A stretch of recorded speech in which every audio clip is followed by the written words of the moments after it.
Hi everyone, this is Meg at Chasing Retro. Today I wanted to come on and show you another project that I worked on this week for mask making for my Ready Set Stash collaboration. Here is the list of October prompts. It's available in my Ko-fi shop as well as in my community tab on YouTube for download. You can print it or you can save it as a digital, either one. This has a variety of different things that you can make en masse if you would like to stack up some things to have ready made for journals. I understand that a lot of people, including myself, like to make things as we go when we're doing themed journals, for obvious reasons. You know, if you're making a Mary Poppins themed journal, which I am right now, you want to make things that go with that theme when you get to that point. But we all, I'm sure, have things in our stash that are just sort of themeless, eclectic items that we can say, you know, I really don't know what I would use this for, but it's really pretty, so I'm gonna hold on to it. And you can make things like shaker cards with that. So I'm going to show you a couple of tips and tricks on how I make my shaker cards. I'm not going to do a process video today, but I will show you some finished examples and explain what I do, and I'll show you the types of items that I use. And then perhaps I think I might have a video where I showed how to make shaker cards. If I do, I'll link it below. If not, I might be dreaming that I made one. But let me show you first a new tool or item that I use to make shaker cards. Before I show it to you, I will say that I love to make my shaker cards mainly out of acetate. I know there are other mediums you can use. A lot of people use vellum. I find vellum somewhat pricey for use of a shaker card, and because it's translucent, you can't always see really well what you have underneath it, which is fine if you have something very bold and bright. But a lot of the things that I have in my stash to put in my shaker cards are not super bold and big, so they probably would not be very visible through the vellum. Also, I find vellum pretty pricey. I think I just said that. And so I found that the solution I'm going to show you in a second for acetate, I found a much more economical way to make shaker cards that are clear. The last type of shaker card that I've seen people make is with tulle, and I have done that before as well. I don't love it as much. I really just don't like working with tulle, truth be told, and I've all but eradicated it from my stash except for a little bit of white. But you can buy tulle by the roll at Hobby Lobby and even sometimes Dollar Tree, and a lot of people like to use those to make shaker pockets or tags or cards. I have seen shaker pockets made with tulle, and they're pretty cool, but I haven't personally made one. So before I found the item I'm about to show you, I used to buy 12 by 12 acetate sheets at Michael's. I think I paid $9.99 for 12 by 12 pieces, 12 by 12 inches, 12 pieces. And occasionally, you know, Michael's will have the 20% off if you buy it online and pick it up in the store. So I did that a few times. So that made it about $7 or so. But to me, I still found that a little pricey because I just found that I find personally when I have things that I feel like are a little pricey, I tend to make less of them, and I sort of turn them into exclusive items, and I would only put them in really big, more elaborate journals. But I don't want that to be the case. I would love for every journal that I make to have a shaker card in it because they're interactive and fun. So I kept thinking, what is an alternative to the big 12 by 12 sheets, which are available on Amazon as well, but they're also pricey. And most of the time, my Michael's was out of stock, so I would have to keep checking and keep checking. Well, I found a solution. I did not think this up because the reviews of this product had plenty of paper crafters who had realized that this was the jam. Let me show you what I have ordered. I ordered this roll of acetate from Amazon. I do not know the thickness. I cannot tell you what millimeter, micrometer, whatever it is, thickness it is. I've got one extra piece here that I can show you. I can take it off. So as you can see, it feels about like the acetate that you would get from Michaels, maybe a tad thinner. Another thing that Michaels has is they have the protective film that you peel off. Not only is that satisfying and fun to do, it does prevent scratches that might happen as the acetate rubs against one another. This does not have that. But what this is, and those of you who make cakes probably already know what I'm about to say. These are the acetate rolls that you can get to wrap around a cake. You know, the theme right now is cakes is to have open edges and icing visible between the layers. Personally, I'm not a huge fan of that, but I know a lot of people love it. I just think I like a fully iced cake, but that's just me.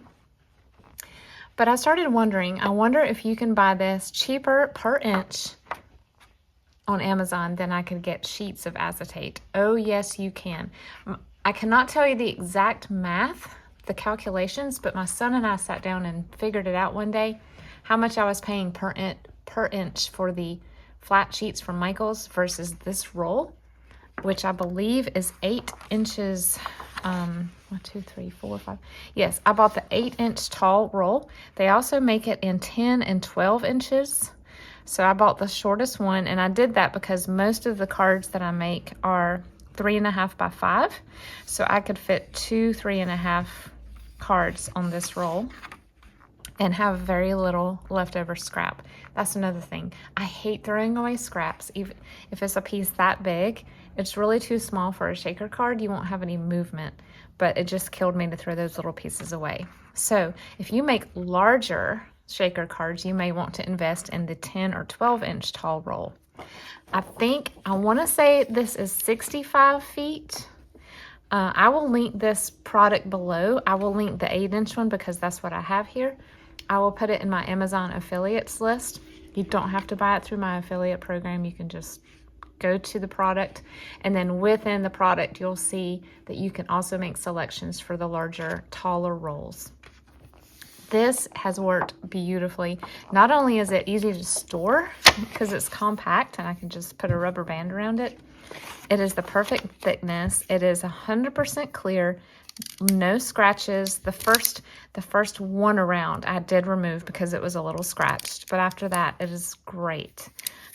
So please check this out. This is amazing. I think I have found the ticket to let me make more shaker cards. That was a very long introduction to tell you that I have a few shaker cards to show you today.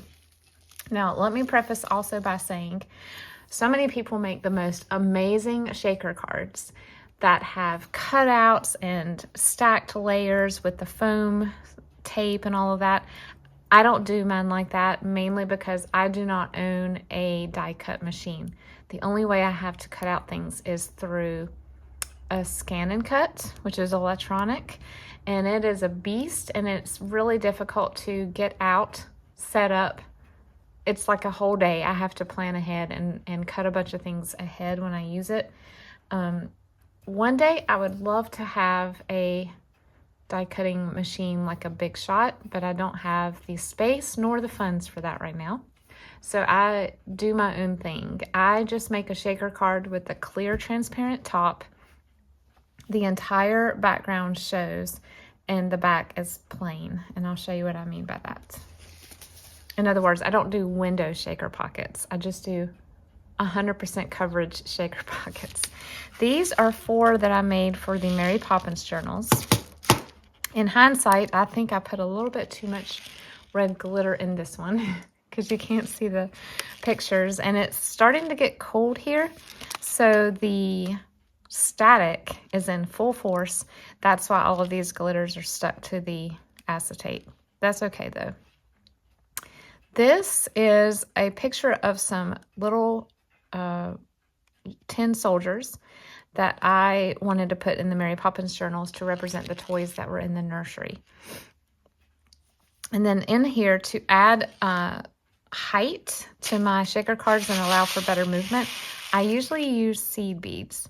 I like to use sequins as well, but I don't have many colors of sequins compared to these. So I like to use these for lift. And as you can see, it creates sort of a pillowy height, just enough that you can press down and have movement and some flow inside here. And then I put in some very fine blue glitter, some hexagon glitter in turquoise too. And then I sewed around the edge with some my sewing machine. What I did is I put this image onto cardstock, glued it down, cut it out, and then I pulled a piece of this acetate big enough to cover the image with a little bit of overlap. I took it to the sewing machine and I sewed 3 sides like this and left one of the skinny sides open. I grabbed it like a seed packet, I squeezed it, I put in my sequins and beads, I took it back to the sewing machine and I did another closure, and I was sure to go back and forth, actually I think it's this side, back and forth, and do a backward, the back stitch to make sure that it does not come unraveled. I think I used a setting of 3 width stitch. I wanted it to be small enough that the fine glitter would not seep out, and so far it hasn't. And then after I sew it, I go back and I trim the excess acetate away from the card. Also, acetate can be sharp if you have very fine right angle corners. So what I do at that point is I just take my scissors and I just sort of take the corner off, sort of create a beveled cut, just because I don't want it either, you know, slicing fabric or something delicate that I'm putting it in, but I also don't want it to hurt anyone's hand because, like I said, it's very sharp, especially the thicker acetate. This is a London Bridge song, and I have some fine confetti glitter in here, some more seed beads. I have some of these little resin, the little, I don't know what they're made out of. It's almost a rubber feeling material that you use in resin jewelry. So I have little flowers and then some hexagon sequins, and lots of movement in that one as well. This is an image from a little golden book, and I have some pastel seed beads in here and some white hexagon glitter and tiny silver glitter. This one turned out really fun. As you can see, the bigger the card, the more movement you have. Last but not least, I have this card. This is not from Mary Poppins, believe it or not. It's from a children's songbook, but it shows the little constable with the girl and the boy, and it looks just like the constable that brought the the Banks children home when they had been wandering around London at sunset. So that's what I was thinking when I saw this. And then the birds is some sequin mix that I had that was wedding themed. I took the birds out, and so this represents the Feed the Birds song. So St. Paul's Cathedral is probably somewhere nearby. So I wanted to have some birds flying around. And then I just put black and yellow glitter in here. All right, those are the 4 for the Mary Poppins journals. I received in Happy Mail last week some beautiful National Geographic flower book pages. And oh my goodness, when I saw them, I immediately thought shaker tags. I don't know why. They just look like something that would make a beautiful background. I thought these 2 looked kind of 70s, so I went with a sort of 70s color theme. We've got orange and yellow seed beads in here, pink ones in here, and then some red and gold glitter. Lots of fun. I used white thread on these. And then here's another one of those images. Again, the static is getting the best of me with this. This is like a confetti glitter, so it's irregular shapes and very light, so it sticks when static is coming into play. But this is just another little floral scene with some mountains, and then here's some lilies with pastel seed beads and confetti glitter. Lots of fun. So these will go in my my stash for either eclectic, 70s, or floral journals. I have those available. And then one more thing that I did is I went through I have have like a file box where anytime I get a birthday card, a thank you card, a Happy Meal card where someone maybe doesn't write on the back of the image of the front of the card, I save what they've written to me. I cut it off, put that in a correspondence box, and then the front of the card that has the design, I put it in my file, and I pull them out routinely to make things out of. So I grabbed a few of those, and I made some more eclectic shaker cards. This one says hi. I love pink and orange together. So I kind of went with that theme, and I put some pink, orange, yellow, and aqua seed beads, some pink glitter, and some more of those little flowers. I thought that was so fun. Very happy looking. Here's another greeting card that I received. This one I will use in my daisy journals that are going to be made at some point. This one I put yellow seed beads, yellow daisy flowers, white hexagon glitter, and black fine glitter. And it's very, very daisy. Very fun. This was a birthday card that I received last year with multicolor hearts, and I had some heart table scatter, so I put that in here, and then some gold glitter to go with the gold hearts, and some hot pink seed beads. Really fun. That looks very 80s to me.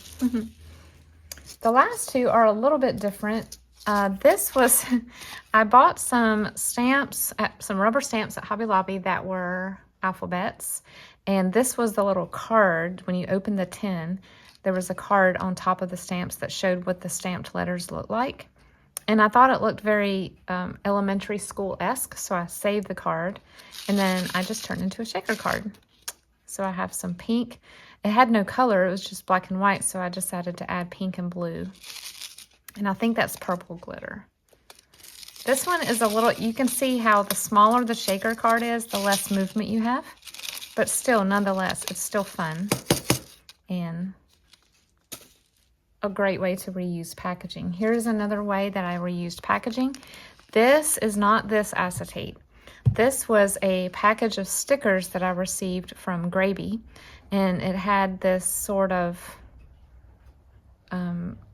acetate-like with printed image, and I just thought it was perfect for a shaker card frame. And I backed it onto hunter green cardstock because I love gold and green together. It actually looks a little more black right here, but it is hunter green. And then I had some rose gold sequins. I've had these for probably 20 years, and then some rose gold glitter. I thought that turned out really fun too. So those are all the ways that I make shaker cards using a variety of different backgrounds, a variety of different sequins, table scatter, glitter, seed beads, things like that. Let me know what y'all's favorite things are to put in your shaker cards. I know some people use plastic sprinkles. That's one of the things I hope to find one day. I know there are so many fun sequin mixes available on Etsy and elsewhere. I would like to invest in that at some point, but this is just an explanation of mass making some shaker cards with what I currently had in my stash. Some for journals, some for stacking away to put in future journals. And if you would like to join in Ready, Set, Stash, please do. There is no time limit. There is no rules. There are no rules. There is no set schedule. You just pick what you want to do and upload a video. Use the Ready, Set, Stash hashtag and tag me as well so I can see it. And when I see it, I will add it to my Ready, Set, Stash playlist on my channel, which is now up and running. If you guys want to go watch everybody's submissions, you can go to that playlist and just hit play all. I hope you guys are having a wonderful week, and I will see you next time. Bye-bye.